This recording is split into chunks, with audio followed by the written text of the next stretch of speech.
नमस्कार दोस्तों, आज की कहानी का शीर्षक है घमंडी विद्वान। रामपुर में एक गरीब किसान के घर श्रीचरण का जन्म हुआ था। किसान पिता ने श्रीचरण को खेती के गुण सिखाने का हर संभव प्रयास किया, पर उसका मन खेती की जगह दर्शन और कविता सीखने में था। श्रीचरण बहुत मेधावी था। 10 वर्ष का ज्ञान उसने 3 वर्ष में ही सीख लिया। उच्च शिक्षा के लिए शिक्षक उसे शहर के बड़े विद्यालय में भेजना चाहते थे, पर श्रीचरण के पिता पैसे की कमी के कारण उसे आगे नहीं पढ़ा सके। श्रीचरण गांव में ही रहकर कविताएं और गाने लिखने लगा। एक दिन एक प्रसिद्ध कवि उसी गांव से गुजर रहे थे।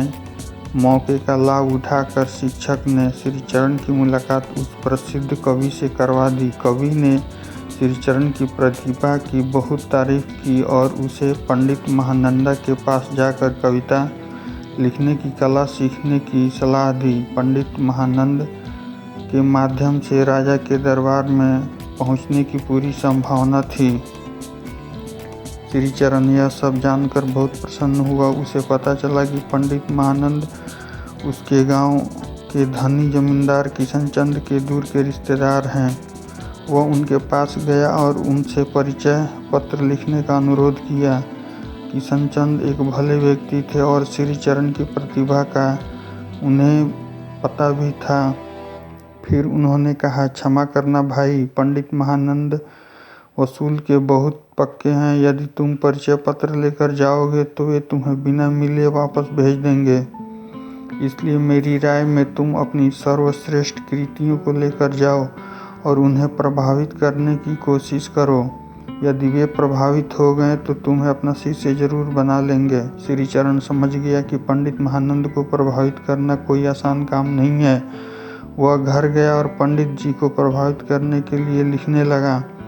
1 महीने तक लगातार मेहनत करने के बाद वह कृष्ण भगवान पर कविता लिखने में सफल हो गया। अपनी कविता का नाम रखा श्री कृष्ण लीलामृत। एक शुभ दिन वह पंडित महानंद के घर के लिए निकल पड़ा। पंडित के घर पहुंचकर उसने देखा कि पंडित जी अपने घर की सीढ़ियों पर बैठे हैं। उनके हाथ में एक कागज है और एक शिष्य उनके पैर के पास बैठा उन्हें ध्यान से सुन रहा था। श्रीचरण भी सुनने लगा। पंडित महानंद उसकी लिखी कविता की कठोर शब्दों में समालोचन कर रहे थे। ऐसा लग रहा था कि शिष्य अभी रो देगा। शायद उसने अभी अभी कविता लिखने की कोशिश की थी। श्रीचरण खुद को रोक नहीं सका। उसने पंडित जी का अभिवादन किया और बोला, एक कमल हालांकि कीचड़ में खिलता है, पर हमें पहले उसकी सुंदरता की प्रशंसा करनी चाहिए। श्रीचरण का तात्पर्य था कि कविता की प्रशंसा करके उसकी समालोचना करनी चाहिए। पंडित महानंद आग बबूला होकर बोले, तुमने मुझे बीच में टोका कैसे? तुम इस प्रकार से मुझसे बात कैसे कर सकते हो? क्या तुम मुझसे अधिक जानते हो? श्रीचरण ने विनम्र भाव से कहा, मैं आपकी शरण में आया हूँ और आपका शिष्य बनना चाहता हूँ। पंडित जी नाराज तो थे ही, उन्होंने उसे शिष्य बनाने से मना कर दिया। श्रीचरण भारी मन से दुखी होकर वापस लौट आया। अपने गांव पहुंचकर वो सीधा किशनचंद के पास गया और श्री कृष्ण लीलामृत की पांडुलिपि उन्हें देकर बोला, मुझे अब यह नहीं चाहिए। पंडित जी ने मुझे वापस भेज दिया। किशनचंद ने दुखी श्रीचरण का मनोबल बढ़ाने की बहुत कोशिश की, पर कोई लाभ नहीं हुआ। किशनचंद ने वह पांडुलिपि पंडित महानंद के पास भेज दी। पंडित जी ने जब श्री कृष्ण लीलामृत को देखा तो बहुत प्रसन्न हुए। उन्होंने श्रीचरण को एक पत्र लिखा जिसमें उसे अपने शिष्य के रूप में स्वीकार करने की बात लिखी थी। श्रीचरण पत्र पाकर गदगद हो गया।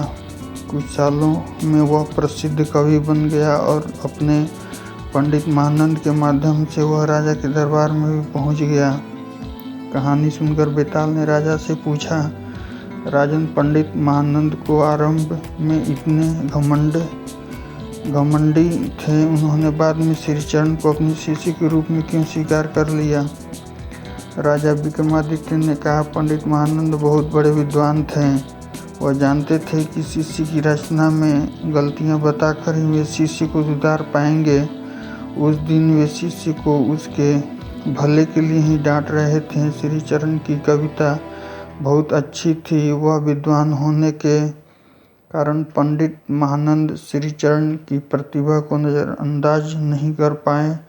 उन्होंने श्रीचरण को एक योग्य शिष्य के रूप में स्वीकार कर लिया और बाद में राजा से भी परिचय करवा दिया।